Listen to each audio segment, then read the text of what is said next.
Pharmaceutical scam அப்படின்னு சொல்றது என்னன்னா, இன்னைக்கு அவனுக்கு ஒரு மார்ஜின் வச்சு ட்ரக் பார்மசூட்டிக்கல் கம்பெனில இருந்து வருது. ஆனா ரூல் படி அவன் யாருக்கும் கொடுக்க கூடாது. பிரிஸ்கிரிப்ஷன் இருந்தாதான் கொடுக்கணும். டாக்டரோட அனுமதி இல்லாம அவன் மருந்தை வெளியில வைக்க கூடாது. இன்னைக்கு ஆன்டிபயோட்டிக்ஸ அவன் இஷ்டத்துக்கு மக்களுக்கு கொடுக்குறான்.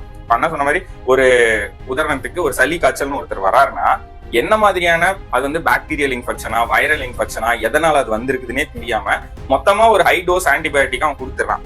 இதனால அந்த மக்கள் அந்த மருந்துகளை கன்சியூம் பண்ணும் போது அந்த மருந்துக்கு எகெயின்ஸ்டா ஒரு ரெசிஸ்டன்டா அந்த பாக்டீரியாவோ வைரஸோ உருவாக்கிது. சிம்பிளா சொல்லணும்னா சர்வைவல் ஆஃப் ஃபிட்டஸ் தான் இது. இப்ப என்ன ஒருத்தர் அடிக்கிறாங்கன்னா அவங்க கிட்ட இருந்து நம்மளை பாதுகாத்துக்கிறதுக்கு ஒரு மெக்கானிசத்தை நம்ம உருவாக்கிப்போம். அதே மாதிரிதான் இந்த பாக்டீரியாவும் வைரஸும் உருவாக்கிது. சோ நம்ம கம்மியான டோஸ்ல சரியான ஒரு ஆன்டிபயோட்டிக்கை பயன்படுத்தலைன்னா அந்த பாக்டீரியாவோ வைரஸோ அதோட அவுட்டர் கோட்ல இருந்து டிஎன்ஏல இருந்து எல்லாத்தையுமே மாடிஃபை பண்ணி அதை இந்த ட்ரக் திரும்பவும் வந்துச்சுன்னா எப்படி பாதுகாத்துக்கலாம்னு சொல்லிட்டு ஒரு மெக்கானிசத்தை உருவாக்கிக்குது. அப்படி நடக்கும்போது திரும்பவும் நீங்க அதே ட்ரக்கை கொடுத்தீங்கன்னா அந்த நோய் குணமடையாது. இது மத்தவங்களுக்கு பரவும் போதும் பெரிய பிரச்சனைகளை உருவாக்குது.